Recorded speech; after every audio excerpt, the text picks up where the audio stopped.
오늘 소개해드릴 사건은 임차 용역을 체결한 이후 원고 A의 계약 위반이 확인되어 피고 B가 계약을 해지한 사건으로 뒤늦게 원고가 용역 대금을 받지 못했다며 피고를 상대로 부당이득 반환 청구를 해온 사안입니다.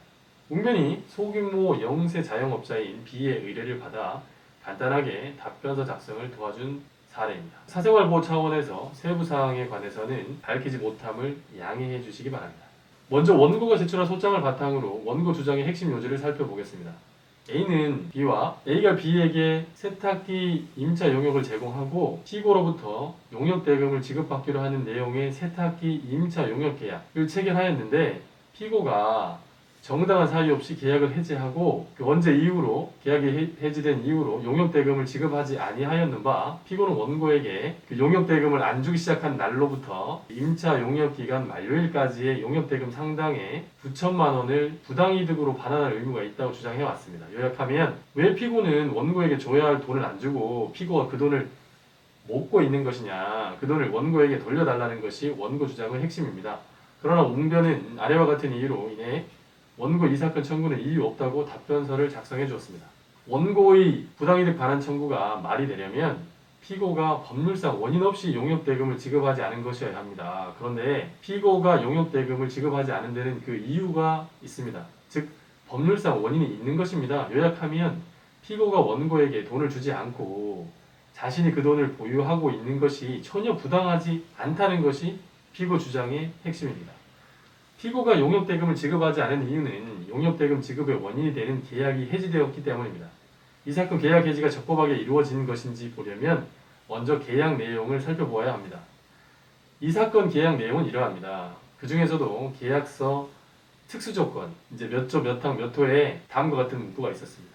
세탁기는 모두 A형이어야 한다. 단 B형은 불가하이며 현장 시험 운용 평가 및 사계절 평가를 받은 제품으로 설치라고 정하고 있으며 또 동항 다른 호에는 설치되는 장비는 모두 신품으로 설치해야 한다라고 정하고 있습니다. 또한 세탁기는 전기 안전 인증을 받은 제품일 것이라는 조건이 부과되어 있습니다. 그런데 원고는 계약상 의무를 이행하지 않았습니다.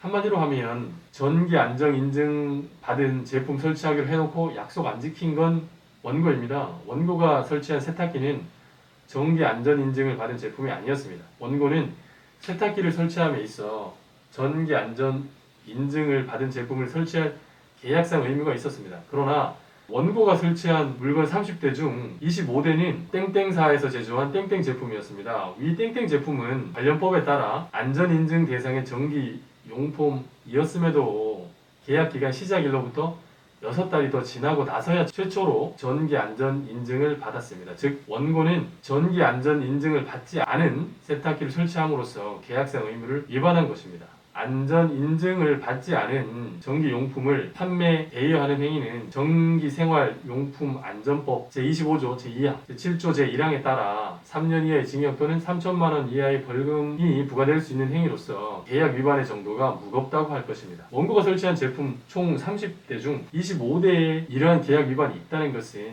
이 사건 계약 특수조건에서 정하고 있는 불성실한 계약 이행 또는 계약 미이행에 해당한다고 보아야 할 것입니다. 즉 계약 해지 사유에 해당하는 것입니다.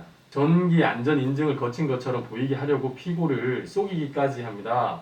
원고가 계약 체결 과정에서 제출한 전기 안전 인증서는 설치된 제품과는 다른 제품에 대한 것이었습니다. 원고는 이 사건 계약 체결 과정에서 전기용품 안전 인증서를 제출한 사실이 있지만 이는 원고가 실제로 설치한 땡땡땡 모델에 대한 것이 아닌 세모에 대한 것이었습니다. 이는 피고가 입찰 참가 자격으로 전기 안전 인증 받은 제품일 것을 요구하였기 때문에 아직 전기 안전 인증을 받지 않은 땡땡땡 대신 세모에 대한 전기용품 안전 인증서를 제출함으로써 마치 전기 안전 인증을 받은 제품을 납품하는 것처럼 피고를 기망한 것입니다. 이러한 원고의 행위는 이 사건 계약 특수조건에서 정하고 있는 계약 또는 대금 청구를 위한 공급자 측의 서류가 허위로 판명된 경우에 해당한다고 보아야 할 것입니다.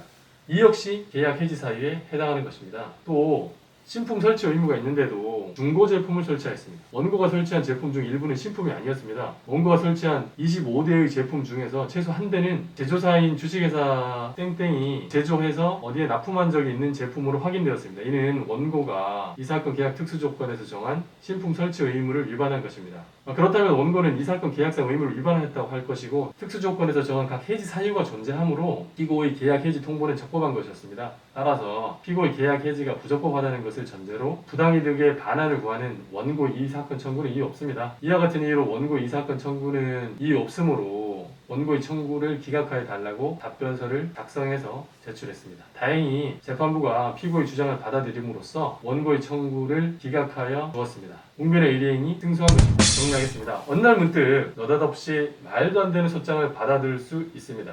그럴 때는 당황하지 마시고 일단 계약서 내용을 꼼꼼히 확인하시고 소장 내용을 반박하기 위한 근거가 될 수 있는 계약서 문구를 잘 살펴보시기 바랍니다. 그러면 황당한 상황을 벗어나실 수 있습니다. 감사합니다.